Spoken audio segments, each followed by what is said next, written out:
Study about the non-Newtonian bodies from Unit Rheology of Physical Pharmaceutics to semester 4th B Pharm. Earlier we had already studied about the Newtonian bodies. Non-Newtonian bodies. Non-Newtonian bodies are the bodies which do not obey the Newton's law of viscosity. Non-Newtonian bodies is also termed as time-independent rheological behavior.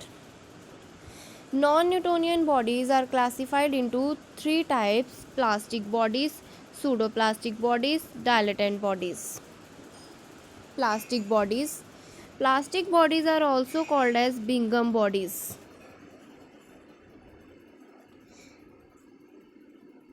If we plot a graph for a plastic body by taking G, that is shear strain on y-axis, and F, that is shear stress on x-axis, bodies start moving only after a particular shear stress value, that is yield value.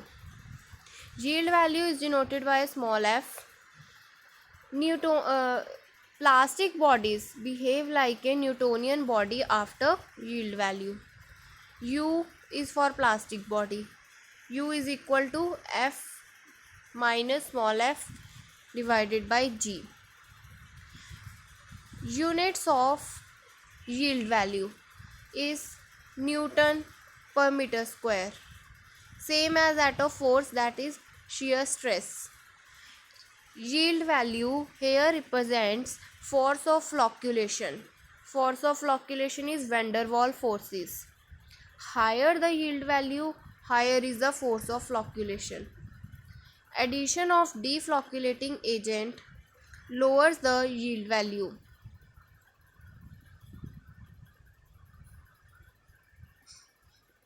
Yield value is determined by Casson plot and Fitch plot. Here are some examples of plastic bodies: concentrated flocculated suspension, gels, paste, ointments, concentrated emulsions. Now, second is pseudoplastic bodies.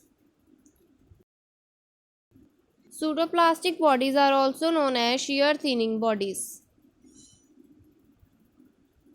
If we plot a graph for a pseudoplastic body by taking G on y-axis and F on x-axis, non-linear slope of the graph obtained. Non-linear slope of the graph is obtained. From this graph, we conclude that viscosity decreases continuously with increase in shear stress. जैसे जैसे shear stress increase हो रहा है, viscosity decrease हो रही है, fluidity increase हो रही है. Fluidity is reciprocal of viscosity.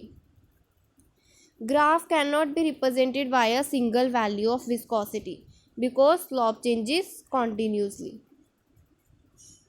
Fn is equal to eta g, and n is always greater than 1, and this is a power law or Ostwald equation. From this graph we already conclude that viscosity decreases with increase in shear stress. Reason for decrease in viscosity? Reason for decrease in viscosity: molecules themselves align in direction of force. जिस direction में force लग रही है, molecules अपने आप को उसी direction में अरेंज कर रहे हैं. Second, some of the solvent associated with molecules may be released, resulting in affecting lowering of concentration. Here are some examples of pseudoplastic bodies.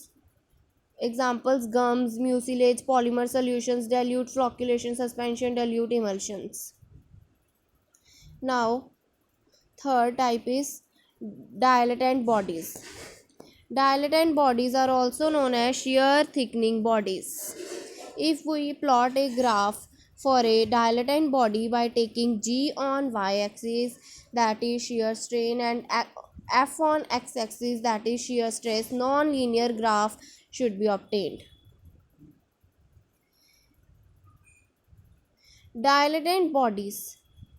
From the graph, we conclude that for a dilatant body, viscosity increases continuously with increase in shear stress and fluidity decreases. Fluidity is reciprocal of viscosity. Viscosity increases, fluidity decreases.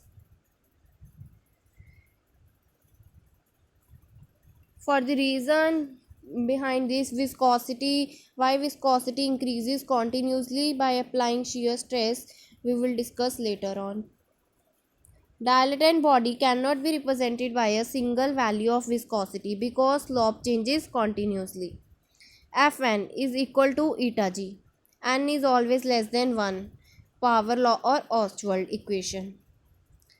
Here are some examples of dilatant bodies.